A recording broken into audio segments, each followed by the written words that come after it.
নওশাদ সিদ্দিকী তবু দমানোর পারত না, সে লড়ে যাচ্ছে। তাই ডায়মন্ড হারবারে যে প্রার্থী যদি নওশাদ সিদ্দিকী হয়, সাড়ে সাড়ে লড়াই হবে জনতা। সবেমাত্র ঝাড়খণ্ডে প্রবেশ করেছে ইডি শিবের তুফান। এবারে দ্বিতীয় তুফানের পালা। মমতা ব্যানার্জি এখনো জেলে যায়নি, মমতা ব্যানার্জি এখনো জেলে যায়নি, তার নেতারা জেল খাটছে। তাহলে কি ধরে নেব যে মমতা ব্যানার্জি ওর নেতাদেরকে বলছে ফুটো করো জেল? আমরা একটা হিন্দি সিনেমা দেখেছিলাম, তাতে অমিতাভ বচ্চন জেল ফুটো করে বেরিয়ে যাচ্ছে।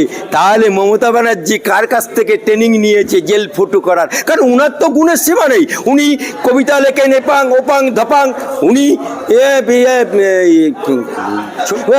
মুসলমান দেখলে গদগদ মুসলমান দেখলে মুসলমান পাড়ায় আল্লাহর কসম লা ইলাহা ইল্লাল্লাহ মুহাম্মদ রাসূলুল্লাহ বলে। আবার বিনা রোজাতে উনি ইফতারি করতে যান।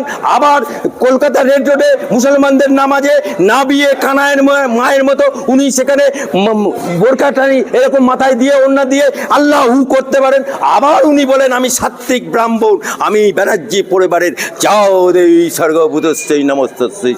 একই অঙ্গে কত রূপ। উনি রাজনীতিতে এলেন কখন? ডায়মন্ড হারবারে সোমেন মিত্র যখন রেজিগনেশন দিয়ে চলে এলো, উনি তখন শুনতে জানতাম যে উনি দিল্লিতে MBA করছে। হঠাৎ করে মমতা ব্যানার্জি ক্ষমতায়ন, তখন সেই সময় প্যারাশুটে করে দিল্লি থেকে এলো, আর মমতা ব্যানার্জি পিসিমণির দয় ওখানে জিতে গেল। আর জিতেই দেখলো আরে এ তো বিশাল মধুর হাঁড়ি। উনি মধু চাটতে শুরু করলেন, আর নিজেও মধু চাটলেন, আর সারা বাংলাতেও মধু চাটাতে শুরু করলো তৃণমূলদের। তাই তো আজকে এত চোর বাংলার বুকে, এত চোর ধরা পড়ছে কেন? আসল চোরেদের সর্দার অভিষেক, আর চোরেদের রানী মমতা ব্যানার্জি। এই যে যারা চাকরি প্রার্থী, যারা আন্দোলন করছে, বিভিন্ন জায়গায় ধর্ণা দিচ্ছে, তারা কাঁদছে, কিন্তু দেখলাম যে মমতা ব্যানার্জি অভিষেক বন্দ্যোপাধ্যায়ের ধর্ণা মঞ্চে লোক ড্যান্স করছে, পাগলু ড্যান্স গান। আরে খেলা হবে, খেলা হবে, তা খেলাই হচ্ছে তো। হ্যাঁ, এমন খেলা হচ্ছে যে ওদের অভিষেক ব্যানার্জিকে সুপ্রিম কোর্ট হাইকোর্ট ছুটতে হচ্ছে। এমন খেলা হচ্ছে যে পার্থকে জেলে, শিক্ষামন্ত্রীকে। এমন খেলা হচ্ছে রেশন মন্ত্রী অর্থাৎ খাদ্যমন্ত্রী জেলে। এমন খেলা হচ্ছে কাকু জেলে। এমন খেলা হচ্ছে অনুব্রত জেলে। এমন খেলা হচ্ছে রাকিব জেলে। সুতরাং ওই যে ছেলেগুলোর মেধা চুরি হয়েছে, আজকে কোটি কোটি টাকা অপার বাড়ি থেকে পাওয়া যাচ্ছে, সেই টাকা গোনার জন্য মেশিন আনতে হচ্ছে। আর ওই যারা প্রকৃতভাবে পড়াশোনা করে মেধা বিক্রি হয়েছে, তাদের চোখে জল, তাদের মা বোনের চোখে জল, অশ্রু, তাদের অভিশাপ লেগে গেছে। মমতা ব্যানার্জি মাঝে মধ্যে নটঙ্কি করে, দেখেন না? ওই বাইরে গেল, বাইরে গিয়ে বললো আমি শিল্প আনতে যাচ্ছি, শিল্প আনতে যাচ্ছি, গিয়ে শিল্প পেল না। বাড়ির কাছে সৌরভ গঙ্গোপাধ্যায় ক্রিকেটার, তাকে দিয়ে ঘোষণা করতে হলো। অর্থাৎ নাই মামা থেকে কানা মামা ভালো। তাই উনি যখন বিদেশ থেকে শিল্প আনতে গিয়ে ফিরলেন বিমানবন্দরে এরকম সাকসেস সাকসেস সাকসেস। তারপরে কিছুদিন পরে কি দেখতে পেলাম, যখন বাংলার মানুষ চাইছে শিল্প কোথা গেল, আমরা বারবার বলতে শুরু করলাম শিল্প কোথা গেল, হঠাৎ করে উনি কি করলেন, উনি পিজিতে চলে গেলেন। দিয়ে পিজির ডাক্তারকে দেখিয়ে বলল আমার পুরনো ব্যথা লেগে গেছে। উনি 15 দিন ঠান্ডা ঘরে বাড়িতে রেস্টে চলে গেলেন। উনার যত ড্রামা সব মানুষ ধরে ফেলেছে। ঝাড়খণ্ডের মুখ্যমন্ত্রী হেমন্ত সোরেন গ্রেফতার, সেই প্রতিক্রিয়া মুখ্যমন্ত্রী বলছেন যে আমাকে যদি ধরা হয় আমি জেল ফুটো করে চলে আসবো, কি বলবে? দেখুন, এই ঝাড়খণ্ডের মুখ্যমন্ত্রী, তার কাছে ইডি সিবিআই 10 বার নোটিশ করেছে। ও ভেবেছিল আমি CM, I am a chief minister.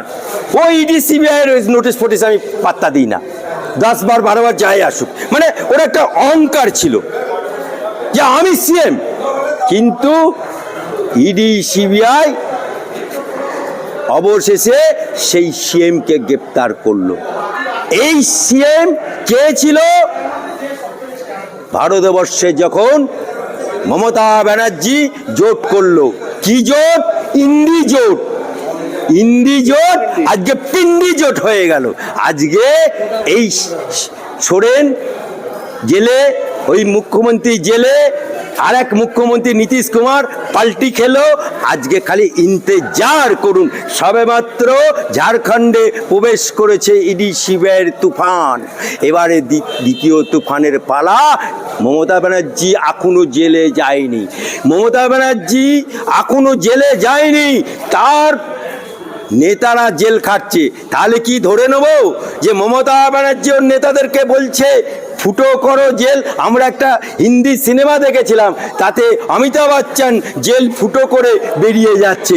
তাহলে মমতা ব্যানার্জি কার কাছ থেকে ট্রেনিং নিয়েছে জেল ফুটো করার? কারণ উনার তো গুণের সীমা নেই। উনি কবিতা লেখেন এপাং ওপাং ধপাং, উনি ছবি আঁকেন, সেই ছবি বিক্রি হয় কোটি টাকায়, যে কেনে সে জেলে যায়। অর্থাৎ উনার গুণের সীমা নেই। আর উনি আবার মুসলমান দেখলে, গত মুসলমান দেখলে মুসলমান পাড়ায় আল্লাহর কসম লা ইলাহা ইল্লাল্লাহ মুহাম্মাদুর রাসূলুল্লাহ বলে, আবার বিনা রোজাতে উনি ইফতারি করতে যান। আবার কলকাতা রেড রোডে মুসলমানদের নামাজে না বিয়ে কানায়ের মায়ের মতো উনি সেখানে বোরকা টানি এরকম মাথায় দিয়ে ওড়না দিয়ে আল্লাহ হু করতে পারেন। আবার উনি বলেন আমি সাত্ত্বিক ব্রাহ্মণ, আমি ব্যানার্জি পরিবারের, যাও দেবী স্বর্গভূতস্যৈ নমস্তস্যৈ। একই অঙ্গে কত রূপ দেখব।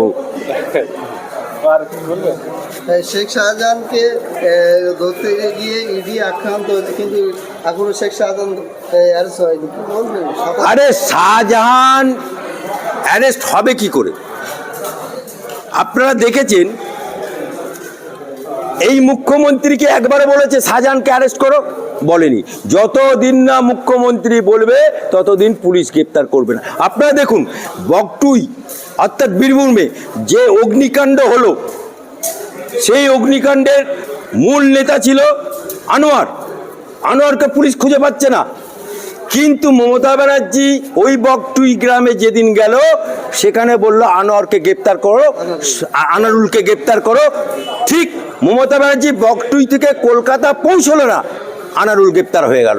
ঠিক সেই রকমভাবে মমতা ব্যানার্জি যতক্ষণ না বলবে ততক্ষণ গ্রেপ্তার হবে না। কোন বলে উনি এখনো পর্যন্ত টু শব্দটা করছে না, মুখের নিকোপ্লাস্টার এঁটেছে। কিন্তু এই শাহজাহান চিফ মিনিস্টার না, এই শাহজাহান মন্ত্রী না, এই শাহজাহান কোনো হনু না। শুধুমাত্র বাদশাদের নাম শাহজাহান ছিল বলে ওর বাপ মা আদর করে শাহজাহান রেখেছে। আর এ মালটা এককালে সিপিএম করতো, সিপিএমের মাল। হ্যাঁ, আর ওই টেকারে টিকিট করে বেড়াতো। যেই সিপিএম চলে গেল, তৃণমূল চলে এলো, অমনি টকাং করে তৃণমূলের লাভ দিয়ে পরে ও দেখলো আমার নাম তো শাহজাহান, তাহলে আমি শাহজাহানের মতো 3টে প্রাসাদ গড়ে ফেললো। কিন্তু ও যদি কবরেও থাকে ইডি শিবে ওকে তুলে আনবে। একটা এমএলএ ফাটাকেষ্ট মিঠুনের বই আছে, যেখানে মিঠুন বলেছেন যে 7 দিনের মধ্যে আমরা তো রাজ্য দিলে তিনি অর্থ এটা মানে পূরণ করে দেবেন। তেমনই নওশাদ সিদ্দিকী তিনি বলছেন যে 6 মাসের জন্য যদি আমাকে অর্থমন্ত্রী করা হয় তাহলে এই যে রাজ্যে অভাব অনটন সব পরিবর্তন করে দেবে। কি বল? হ্যাঁ দেখুন, নওশাদ সিদ্দিকী যেটা বলেছে, ও তো জুম্মা 8 দিন রাজনীতিতে এসছে, তা আবেগ বশীভূত হয়তো বলেছে, কিন্তু বাস্তব তো তা না। কারণ ওই একদিনের মুখ্যমন্ত্রী তো হওয়ার জন্য সব পরিবর্তন হয়ে যায় না, ওটা সিনেমাতে হয়। তা সেই জায়গায় উনি যেটা বলেছেন ওনার ওপিনিয়ন বলেছে। তবে বাংলায় যেভাবে চুরি হচ্ছে আর বাংলা যেভাবে দেনায় আছে, আজকে যে শিশুটা জন্মাচ্ছে সেই শিশুটা কয়েক হাজার কোটি টাকা ঋণ নিয়ে জন্মাচ্ছে। এই বাংলা এখন ভিখারির বাংলা হয়ে গেছে।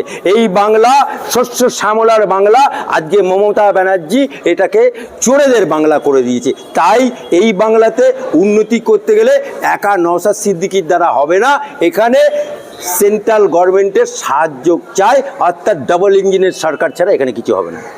অভিষেকের বিরুদ্ধে প্রার্থী কি বলবেন এই বিষয়ে যদি কিছু বলেন? আরে অভিষেকের বিরুদ্ধে প্রার্থী যে কেন্দ্রে, ডায়মন্ড হারবার কেন্দ্রে, ওখানে 53% মুসলমান ভোট। আপনারা আঁকড়া দেখুন, গত বিধানসভাতে 21 সালে হিন্দু ভোট 5 to 7% মমতা ব্যানার্জি পেয়েছে, বাকি ভোট বিজেপি পেয়েছে। আর 100% মুসলমান ভোট মমতা ব্যানার্জি পেয়েছে। কেন পেয়েছে?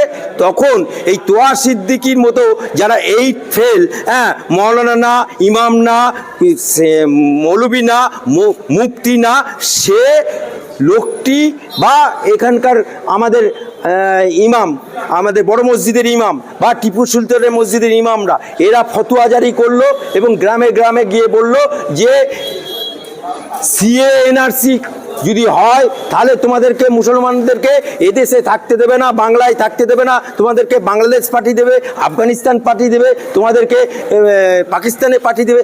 এই যে জুজুর ভয়টা দেখিয়ে দিল, এই ভয়ে মুসলমানরা দু হাত তুলে ভোট দিল।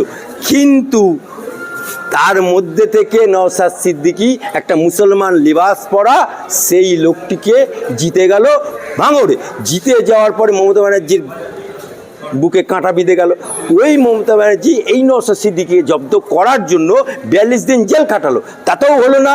তারপরে আবার ফুরপুরাতে পীরজাদাদের নামে, তার ফ্যামিলির পীরজাদাদের নামে নন বেলেবল সেকশনে কেস খাটালো।